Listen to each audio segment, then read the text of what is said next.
Assalamualaikum warahmatullahi wabarakatuh, sahabat Khalil Studio dimanapun Anda berada. Pada kesempatan kali ini saya akan menyampaikan materi PAI, Pendidikan Agama Islam dan Budi Pekerti, kelas 9 kurikulum 2013, bab 2, materi tentang beriman kepada hari akhir.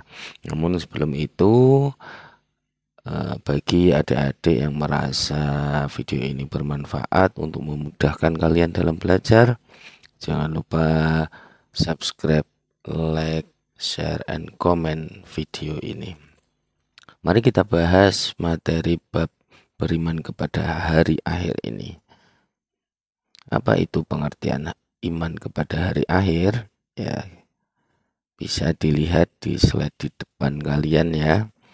Pengertian hari akhir ya. Hari akhir adalah berakhirnya semua kehidupan seluruh makhluk Allah, entah itu manusia, jin, setan, iblis, serta hewan, bahkan seluruh alam dan seisinya ya.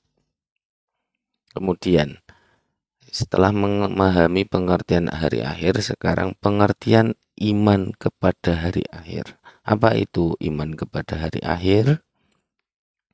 Beriman kepada hari akhir merupakan rukun iman yang kelima ya.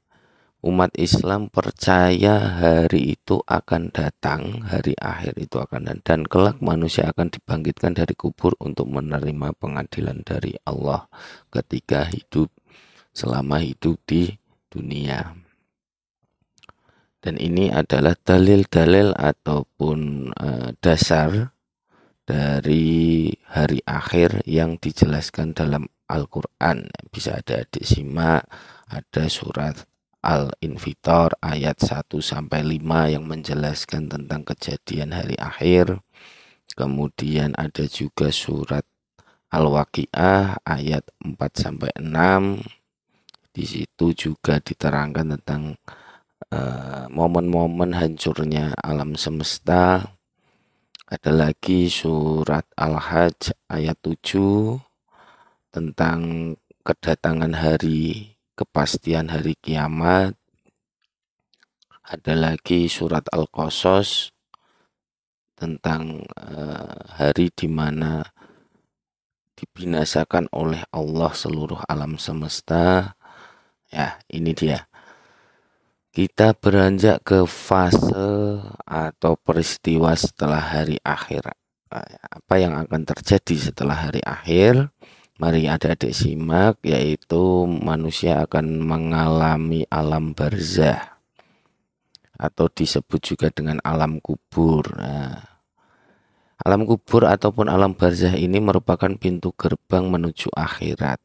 Alam ini menjadi batas antara alam dunia dan alam akhirat ya. Ketika seorang manusia meninggal ya, dia akan menuju ke alam barzah atau alam kubur ini.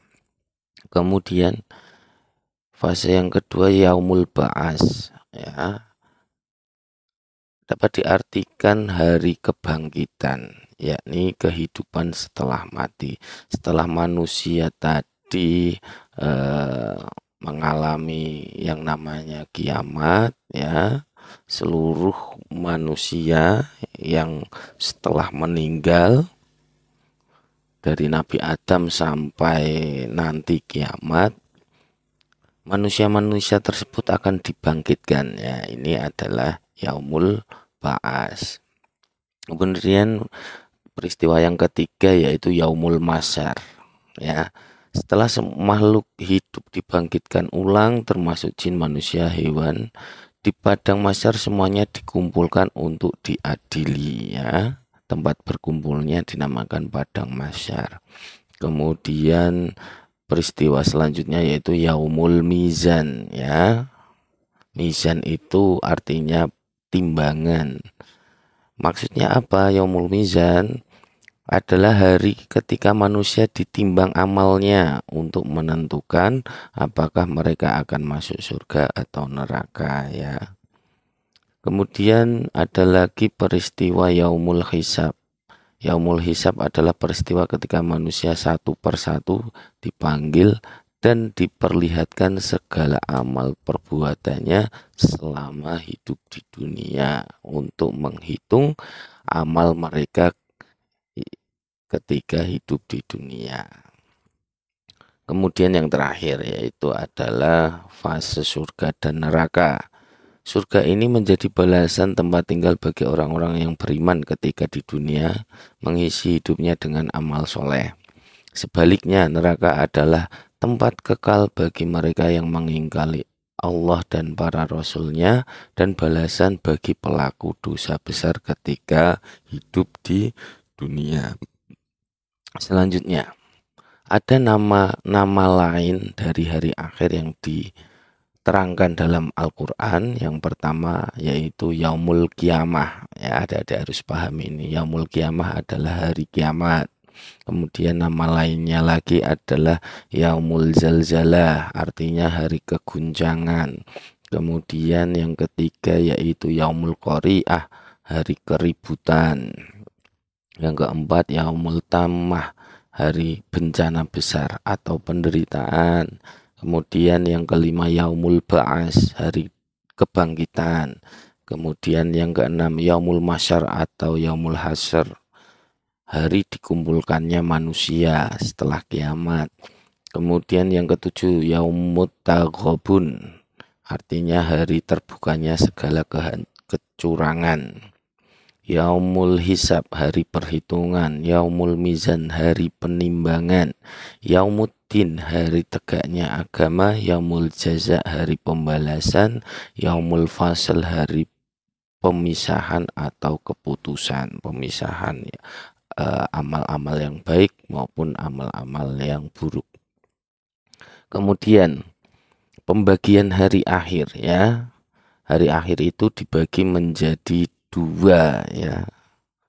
Hari kiamat atau hari akhir itu terbagi menjadi dua. Yang pertama adalah kiamat sugro, yang kedua adalah kiamat kubro. Apa itu kiamat sugro? Yaitu rusaknya benda atau makhluk tertentu seperti orang yang meninggal, gunung meletus atau tsunami. Dan yang mengalami ini hanyalah sebagian ya, belum semuanya. Kemudian kiamat kubro yaitu hancurnya seluruh alam semesta beserta isinya termasuk manusia. Kemudian yang selanjutnya, bagaimanakah tanda-tanda kiamat kubro akan terjadi? Yaitu tanda-tandanya banyak sekali. Namun di sini saya akan menjelaskan yang pertama, munculnya Dajjal ya, makhluk pendusta yang mengaku sebagai Tuhan untuk menipu umat manusia. Yang kedua, munculnya Imam Mahdi, seorang pemimpin yang akan muncul sebelum kedatangan Nabi Isa alaihi salam. Kemudian yang ketiga, turunnya Nabi Isa ke dunia sebagai tanda akhir zaman. Keluarnya makhluk yang bernama Ya'juj Ma'juj, munculnya Dajjal, sosok penipu yang mengaku Tuhan. Kemudian tanda yang selanjutnya, matahari terbit dari arah barat. Yang keenam, kemunculan dabbah, binatang yang akan berbicara dan menyampaikan pesan. Yang ketujuh, munculnya kabut asap, fenomena alam yang akan menyelimuti bumi. Yang kedelapan, terjadinya gempa bumi yang dahsyat. Yang ke-9, rusaknya Ka'bah, kehancuran bangunan suci yang mengejutkan kaum muslimin.